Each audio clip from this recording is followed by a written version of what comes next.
Welcome back to a very special Christmas Eve edition of Lost in the Shuffle. Tim, what's up, my man?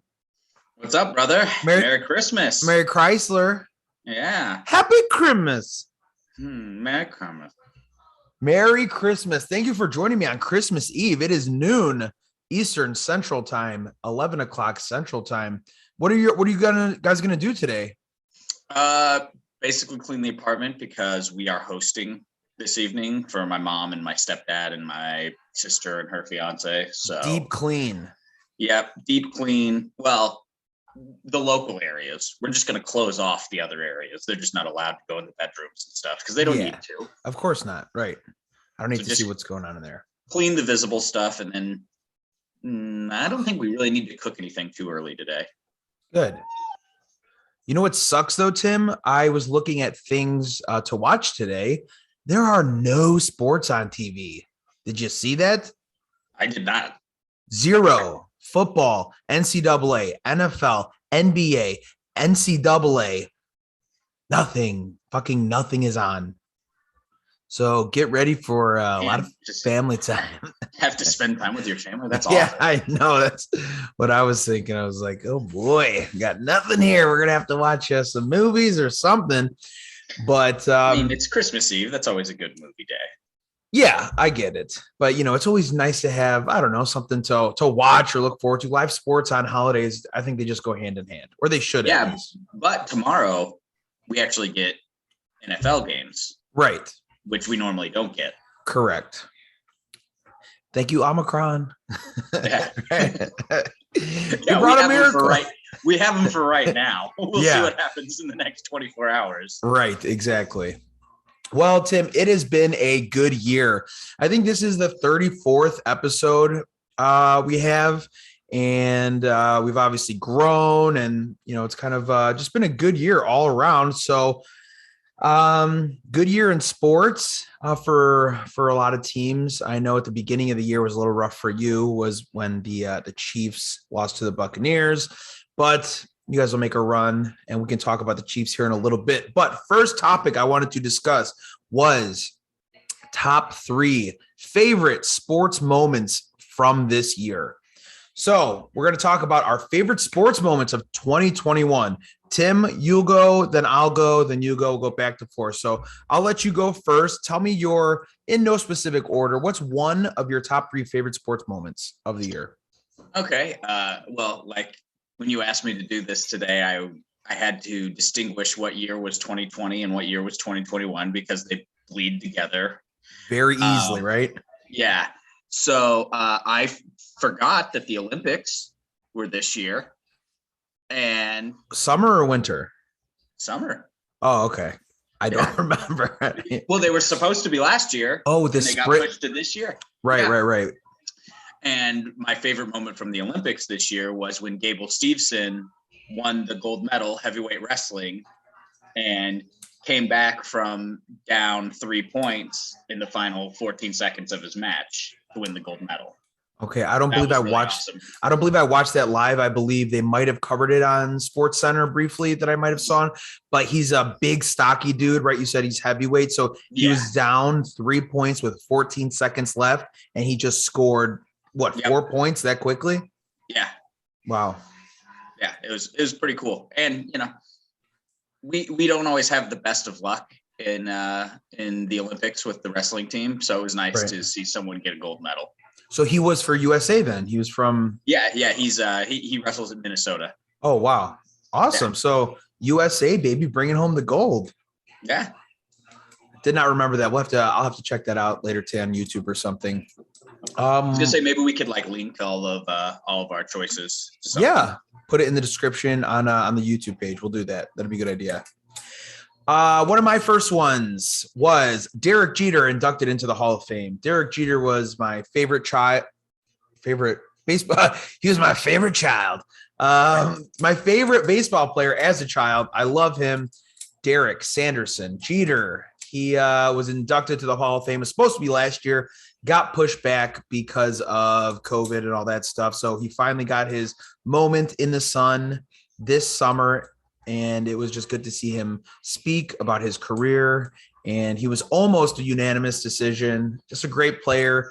And I waited for that just because I saw him growing up and I loved him as a player. So getting to see someone that you really admired growing up and then see them inducted to the Hall of Fame was just like a cool full circle kind of moment.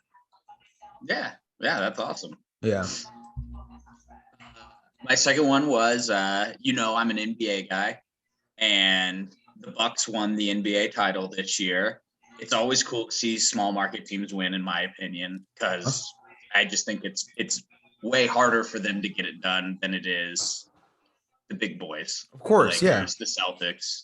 So that was really cool, and the fact that the Bucks were able to do it with like a 6-man rotation by the end of the playoffs because they were so depleted. Right.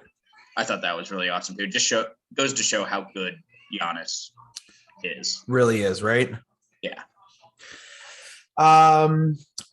Mine was a moment from the Cubs season.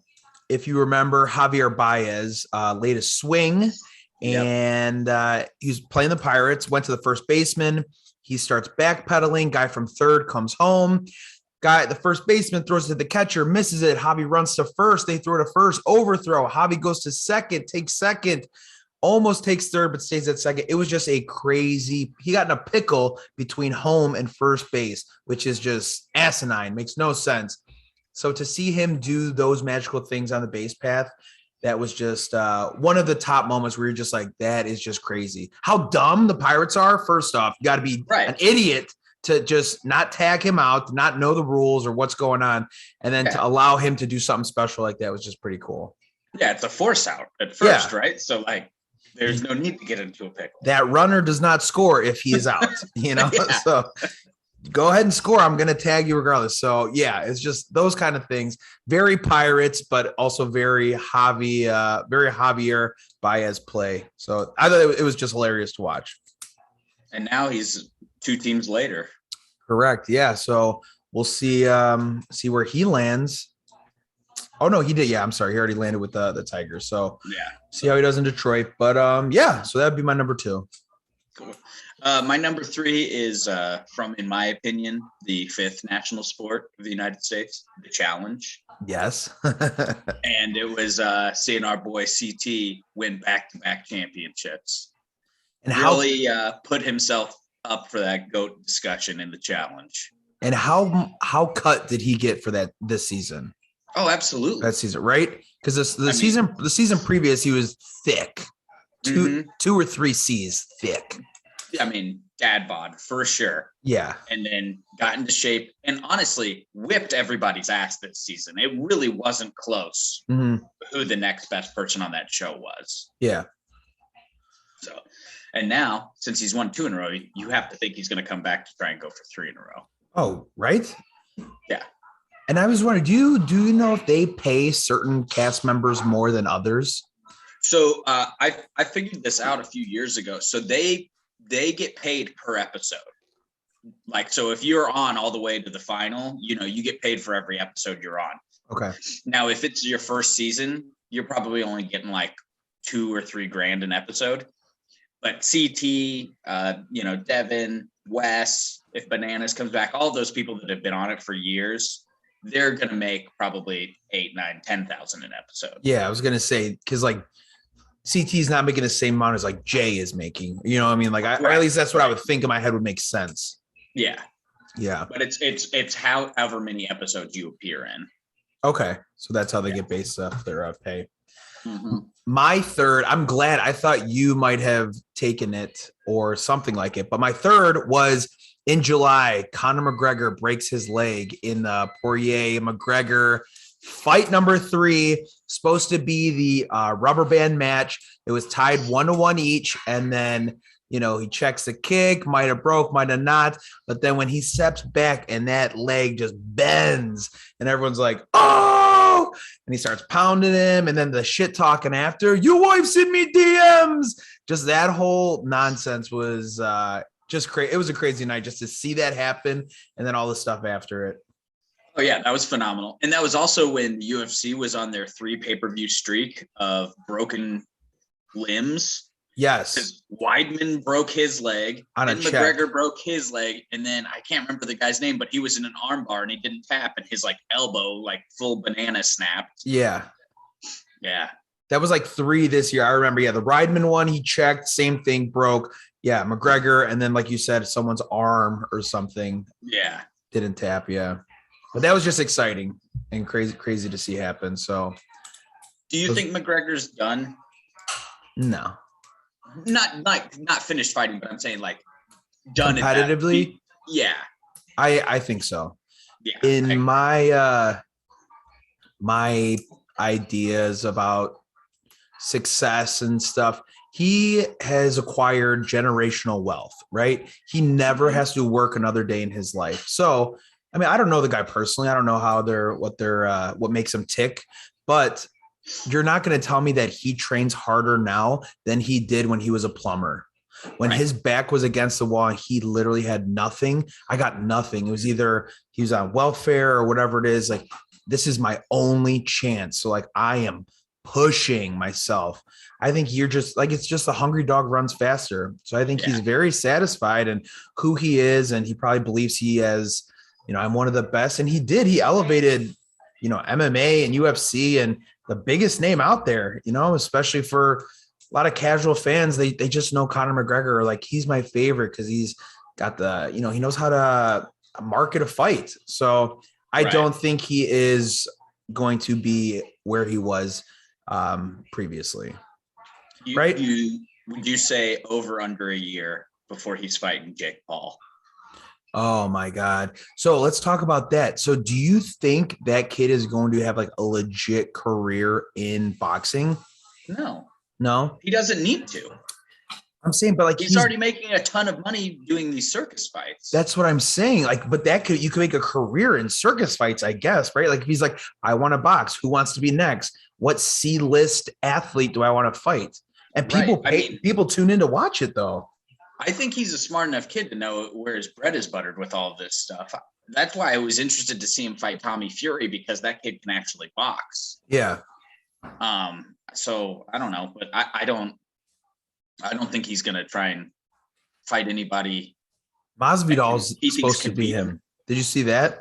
He wants to pay Masvidal like $5 million to fight him or something.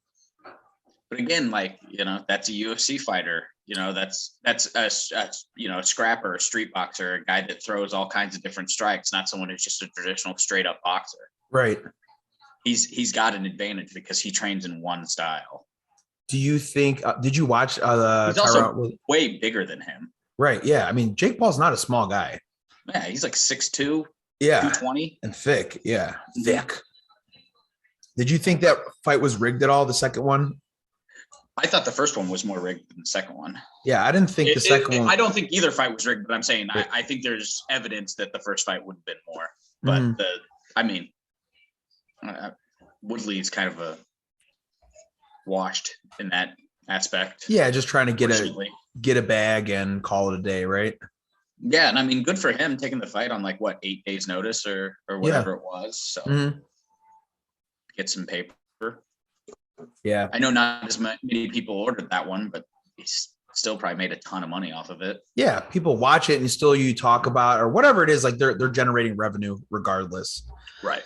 But so today being Christmas Eve, tomorrow's Christmas. So Tim, what is on your wish list for the Chiefs during the playoffs? Basically, what do the Chiefs need? What is on their wish list for the playoffs? What is something that you hope? Is it more consistent O-line or receiver breakouts, anything like that? What would that be?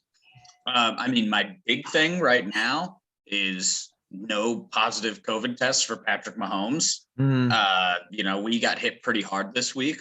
A lot of players. I think we had 14 players on the list at one point. We got a few of them off. We'll see what happens in the next couple of days. Doesn't seem like they're going to move our game. We're just going to have to play the Steelers on Sunday with, whoever out, which is fine. I think that's fair. I don't like it when they have to move these games. I think that's unfair. But yeah, just no COVID for Mahomes. And, I'd like to see him get back to what he was in previous seasons. He's shown glimmers this year. Especially early on in the season, he was really on point, and then he kind of hit a little bit of a rough patch. And the Raiders games, he's looked really, really good. But it'd be nice for him to just have like a classic, 350 yards, 4 touchdowns, no picks performance in the playoffs. I'd love to see that. Yeah, and I think he's on his way towards that, right? I mean, we're starting to see a more of a progression to who he was, like you said, previously. And maybe he started out a little slower, but I think kind of ramping up over the last couple weeks, right? His playmaking abilities, things like that. Yeah, it's just weird for him this season. He's really good drive one. Then he takes about 2.5 quarters off. And then the fourth quarter, he's like, okay, let's do this now. Because generally the back is against the wall at that point. And, that's great that you have a quarterback that can do that. I'm not complaining about that, but it's like, I'd like to see just a complete first quarter to fourth quarter, great quarterback performance. Mm-hmm. Well, you can't complain about your defense, right? No, I mean, we had, probably our best corner, probably our best linebacker, and for sure our best defensive lineman out against the Chargers. And we still only allowed 28 points. Right. I mean, granted, they did a lot of silly fourth down stuff that game, but I mean, the defense was making stops on those plays too. So yeah, it's, I'm very happy with how the defense has played this last, probably 6-7 games. Yeah. I think there's good value on Chiefs Super Bowl now as well. With I think Packers might be favorite right now, possibly. Packers. Last I saw, they were co-favorites. So with the Bucks. No, they were co-favorites with the Packers. The Chiefs were. Oh, the Chiefs were. Okay, gotcha. Yeah, I would think. And then I think Bucks were 3 and Rams were 4, maybe. Mm-hmm. Yeah, there's probably some good value there. Mine would be Bears are not going to the playoffs, so it would be to clean house, fire Nagy, Pace, sell the team, McCaskey's, do something. But I read an article and they talked about the Bears need a new identity. They keep holding on to that 85 Bears. We won in 85. We had a good defense. Like that shit needs to go, dude. New uniforms, do something. Like they need to rebrand as a new Chicago Bears because that nostalgia that like keeps people hanging on is fucking old, man. We're done with that. It's done. Like you guys suck. Everything has not been working. Nothing's been working. So you need to clean house. That would be my wish list. Just fucking Santa just comes in and exterminates everybody. Do you have a coach in mind that you want? I don't know enough about who's available. One thing I did see, and I don't know how smart it would be, but the fact that we have Justin Fields and Ryan Day from Ohio State, I mean, they obviously had a lot of success together. And if you want to build a team around Justin Fields, I would think maybe that would make sense. What do you think? I don't know. The last Ohio State coach to go to the NFL didn't work out so well. Yeah. I don't know. These college guys are real hit or miss. Everyone was really high on Matt Rule. Oh, excuse me. Right. And he's kind of turned out to be a dud in Carolina. I think there's a lot of good young minds in the NFL. And the Bears is that's not a turnkey thing. There's a lot of changes that need to be made. You got to rebuild the offensive line. You're probably going to lose Allen Robinson. So, I mean, you're going to. Yeah, but that's fine. I don't care about Allen Robinson. He was a dud this year, and he showed a lot of lack of effort on plays. Blocks downfield. I don't know if you've seen, but Bears fans were real pissed at him. Like he's like a powder, like he's pouting that he's not getting the ball. And but go ahead. I mean, regardless, he's still a good receiver, and that's a spot you're going to have to fill. Yeah. You're going to want to get as many weapons around Fields as possible. Right. But yeah, I mean, I think you can. I think there's a lot of good coaches out there you could make a run at. I don't know that. I mean, I'm sure that Ryan O'Day will be a call that they make. That wouldn't shock me. But also, if you're Ryan O'Day, why would you do that? You're young. You could have that Ohio State job for 20 years. Yeah. It's just one of those like iconic, I get to go coach the Chicago Bears. It's just like pretty cool. And I don't know if it will work out. And I honestly don't know who's available and stuff, but all I know is what we got ain't working. So, and it hasn't been working for years.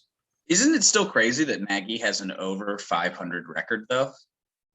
I mean, we play in the NFC North, dude. You play the Lions twice, you play the Vikings twice.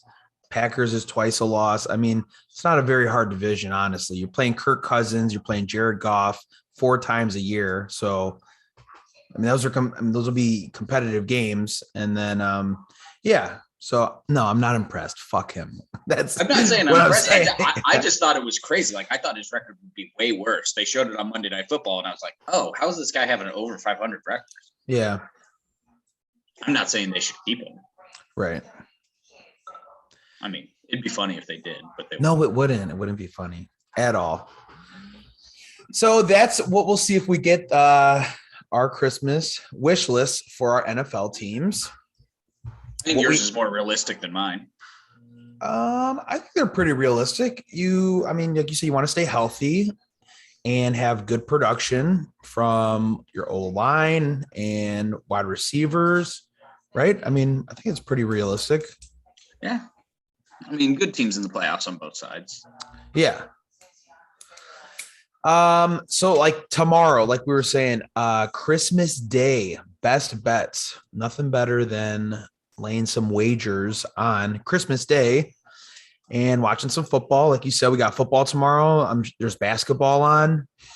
I think I saw last year that there's a trend in the NBA that the overs hit at like 67 or something percent. I have to double check into that, but I have my best bets for tomorrow. One of them I'm going to do is a teaser with the Packers and the Colts. So we're going to take the Packers from 7.5 to -1.5.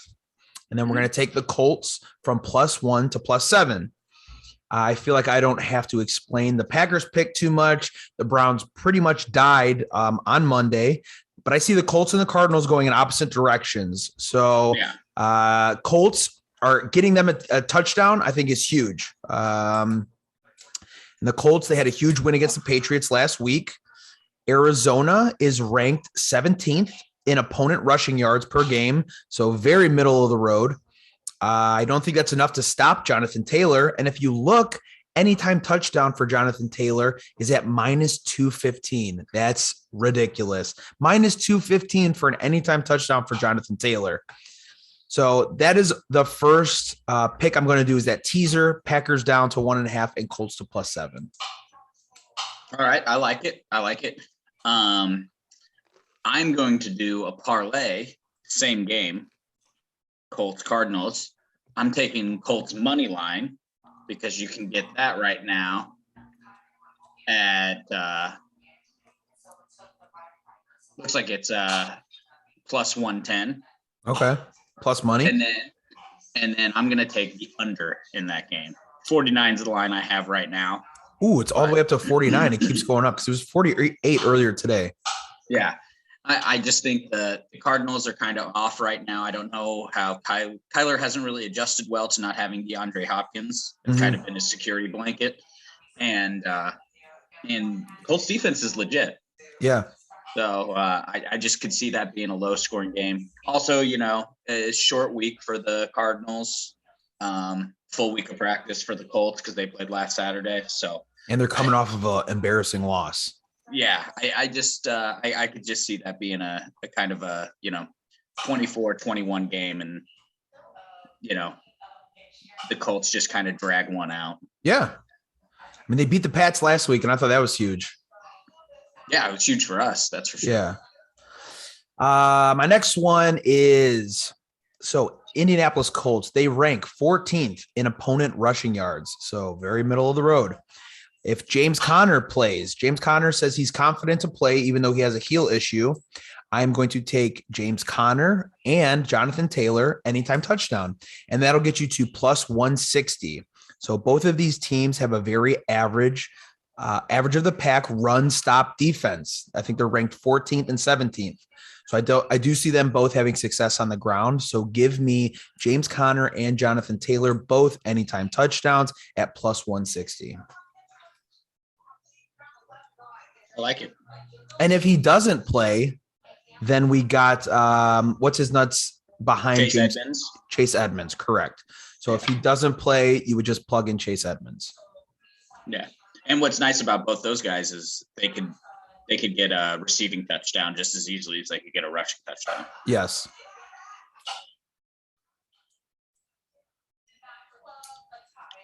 Do you have any NBA bets? I don't. If I just don't have any info on it, but it sounds like you do. So you give us a scoop. Yeah, I just I like the Suns -5.5 against the Warriors.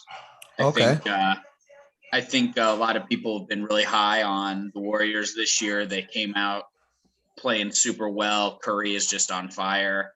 The Suns quietly had a 13-game winning streak. I think they just national stage, Christmas Day. That's kind of the marquee game that day. I think they just kind of want to go out and prove that, they can be the class of the West again and make it to the finals again. Do the Warriors have anybody out or anything like that? They're both fully healthy.